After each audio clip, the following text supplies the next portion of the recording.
ناظرین welcome back to دنیا today. میرے ساتھ ہیں air marshal retired Asghar Khan. یہاں تو آپ نے جو کیس فائل کیا 1996 جو ہے HRC جو آپ کا کیس ہے وہ فوج کی مداخلت کے حوالے سے ہے پالیٹکس میں.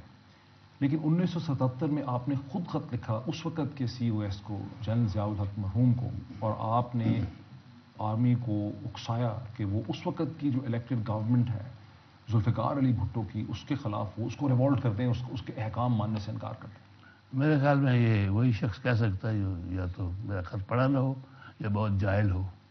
میں نے کوئی ایسی بات نہیں کی. میں نے تو اپنی ساری سیاسی زندگی میں اور سے پہلے فوجی زندگی میں بھی ہمیشہ جو آئینی احکامات ہیں ان پر عمل کرنے کا کے لیے لوگوں کو کہا. جب میں ایئر فورس میں تھا 42 میں 20-21 سال میری عمر تھی تو مجھے حکم دیا گیا کہ ہروں کے قافلے پر مشین گن کرو ان کو جا کے. ایئر فورس کو میں ایئر فورس حیدرآباد میں تھا. میں نے انکار کیا. اس قافلے کو دیکھا, اس میں عورتیں تھیں, بچے تھے. میں نے کہا انہیں مارنا یہ میرا کام نہیں ہے. میں نے انکار کیا. ایک برٹش جنرل نے جو مارشل ایڈمنسٹریٹر تھا وہ موجود تھا, اس نے خود ذاتی طور پر مجھے حکم دیا. میں نے کہا میں نے یہ نہیں کر سکتا. اس نے کہا تمہارا کورٹ مارشل ہوگا, میں کر لیجئے. تو میں نے یہ خط جو لکھا, میں اس وقت کوٹ لکھپت جیل میں تھا. میں نے اخبار میں پڑھا ایک ینگ بچے نے موٹر سائیکل پہ گزر رہا تھا, ایک میجر کو وی سائن دکھائی. اس میجر نے اس کو گولی مار دیا. تو میں نے خط لکھا یہ آپ کا کام نہیں ہے. آپ کا کام ہے کہ آئینی احکامات کی تکمیل کریں. بچے کو مارنا جس نے کچھ بھی نہیں کیا یہ کسی فوجی کا کام نہیں ہے. تو آپ کو چاہیے صرف آئینی احکامات مانگیں. میں نے یہ نہیں کہا کہ آپ بغاوت کریں, بالکل نہیں. آپ خط پڑھ لیں. دیکھیں جب پولیٹیکل میں دکھاتا, دیکھیں جب مائی پولیٹیکل اسٹرگل جب یہ کتاب آئی, اس پہ بک ریویوز چھپے بہت سے. ایک بک ریویو لکھا ہے عمیر مہاجر نے ڈیموکریسی ان انڈیفرنس کے نام سے. اس میں انہوں نے آپ کا جو خط ہے 1977 کا اس کو کوٹ کیا. اس میں لکھتے ہیں کہ the letter is nothing of not inflammatory, inverted commas میں ہے. The military action in East Pakistan was a conspiracy in which Bhutto played a Machiavellian role, and that Bhutto was guilty of a grave crime against the people, inverted commas. It is not your duty to support his illegal regime. As men of honor, it is your responsibility to do your duty, and the call of duty in these trying circumstances is not the blind obedience of unlawful commands. There comes a time in the lives of nations when each man has to ask himself whether he is doing the right thing. Answer this call honestly and save Pakistan. Pages 501 to pages 5. بالکل ٹھیک ہے, میں آج بھی اس پہ قائم ہوں.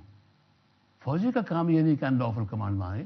آپ کو اگر فوجی ہوں آپ کو حکم دیا جائے کہ اور گولی مار دو, آپ نے دیکھنا یہ ہے کہ کیا یہ جائز حکم ہے.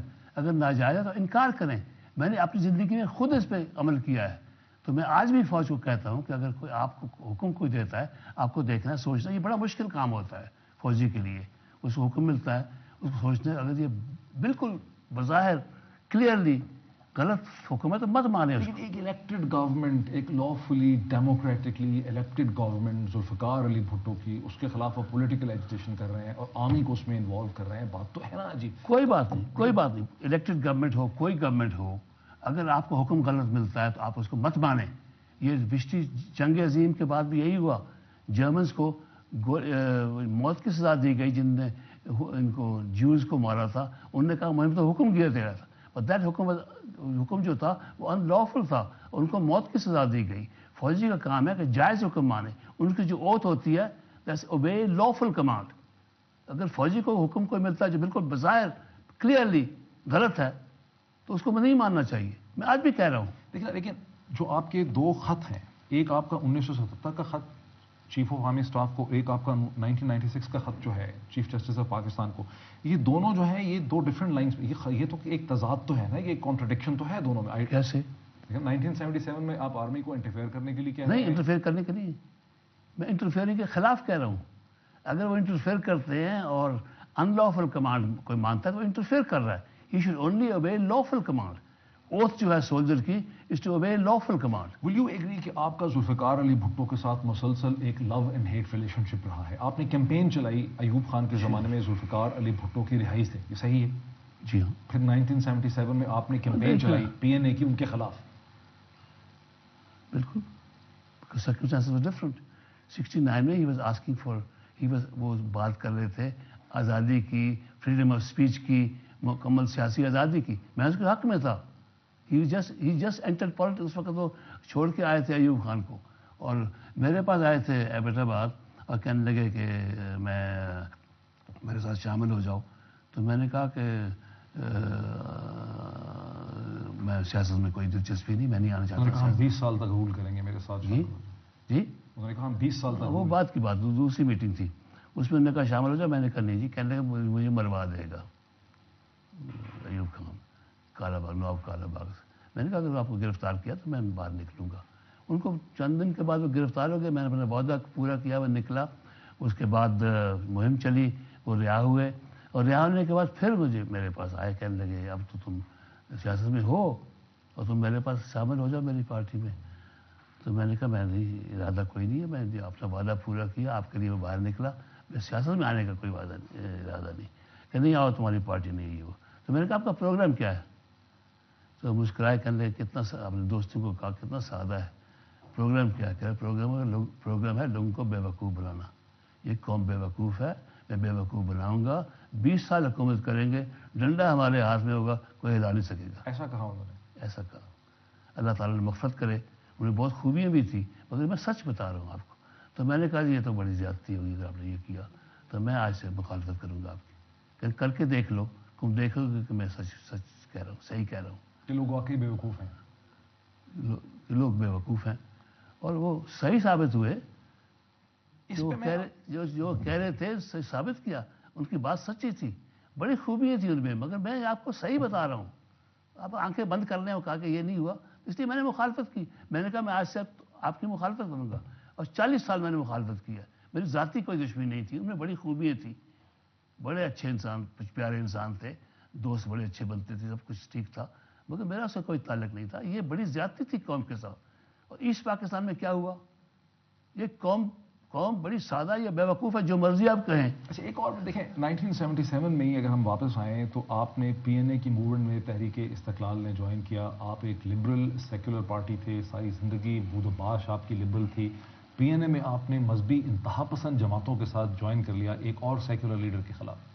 لیکن یہ ٹوسٹنگ ہے بات, سیکولر لیڈر کے خلاف. بات کیا, آپ جماعت اسلامی کے ساتھ. وہ جماعت اسلامی کے ساتھ نہیں, جماعت اسلامی سب جماعتیں, ولی خان بھی تھا, بلوچ جماعتیں بھی تھی, ہم بھی تھے, الیکشن کے لیے اکٹھے ہوئے تھے, اور کچھ نہیں. ہمارے نظریاتی طور پہ ہمارا اتفاق کئی باتوں پہ نہیں تھا, صرف الیکشن کے لیے. یہ بھی نہیں تھا کہ گورنمنٹ بنائیں گے ہم اکٹھے ہو کے, یہ بھی نہیں تھا, یہ غلط. بھٹو کی دشمنی میں اکٹھے ہوئے نہیں, اکٹھے نہیں, ہم فری الیکشن کرانے کے لیے. دیکھیں نا وہ جو الیکشن ہوا تھا, اس میں جو بھی وزیر اعظم کے خلاف کھڑا ہوا, جو بھی پروونشل وزیر اعلیٰ کے خلاف کھڑا ہوا, سب کو قید کر دیا گیا. یہ الیکشن تھی, یہ فراڈ تھا, کوئی الیکشن نہیں تھا. 1977 میں کوہالہ کے پل پہ آپ نے ایک تقریر کی بڑی مشہور, جس میں آپ نے کہا کہ اس کوہالہ کے پل سے اگر ہم حکومت بنائیں گے, اسی کوہالہ کے پل سے ذوالفقار علی بھٹو کو لٹکائیں گے. جی ہاں, کہا کیا ہو گیا. یہ کس قسم کی اسٹیٹمنٹ ہے, ایک الیکٹڈ ڈیموکریٹک لیڈر کو آپ لٹکانے کی. الیکشن بتا رہا ہوں آپ کو, الیکشن ہوا, کیا الیکشن تھا, جس الیکشن میں ہر آدمی کو جو وزیر اعظم کے خلاف ہوا اور وزیر اعلیٰ کے خلاف ہوا, اس کو قید کر دیا جائے. الیکشن تھا, فراڈ تھا. اس اسٹیٹمنٹ کی کیا سگنیفیکنس ہے کہ بھٹو کو کوہالہ کے پل. سگنیفیکنٹ یہ تھی کہ لوگ ڈرے ہوئے تھے. آپ تو اس وقت پتہ نہیں کیا کس عمر کے ہوں گے, شاید اگر پیدا بھی نہیں ہوئے تھے, مگر ہوئے تھے تو آپ کو پتہ ہوگا کہ کتنا دباؤ تھا لوگوں پہ. کسی کو بولنے کی اجازت نہیں تھی. میں نے ڈنڈے کھائے ہیں, مار کھائی ہے, بولنے کی اجازت نہیں تھی, اور سخت لوگ دبے ہوئے تھے. ہم تو لوگوں کو اٹھانا چاہتے تھے تاکہ تحریک چلے اور ان کی اس گورنمنٹ کی رخصتی ہو اور دوبارہ الیکشن ہو. ہم نے تحریک چلائی, مگر لوگ دبے ہوئے تھے. میں نے کوالہ پل پہ جلسہ کرا, میں نے کہا کہ مجھے یہاں الٹا ٹانگوں گا. تو لوگوں میں جوش پیدا ہوا, بڑی تحریک چلی. اس کے دن کے بعد تحریک شروع ہوئی. اچھا بات تو بڑی دلچسپ ہے, لیکن let me take a quick commercial break. ناظرین ایک بریک لیتے ہیں, اور بریک کے بعد ڈسکشن کو اسی پوائنٹ سے کنٹینیو کریں گے.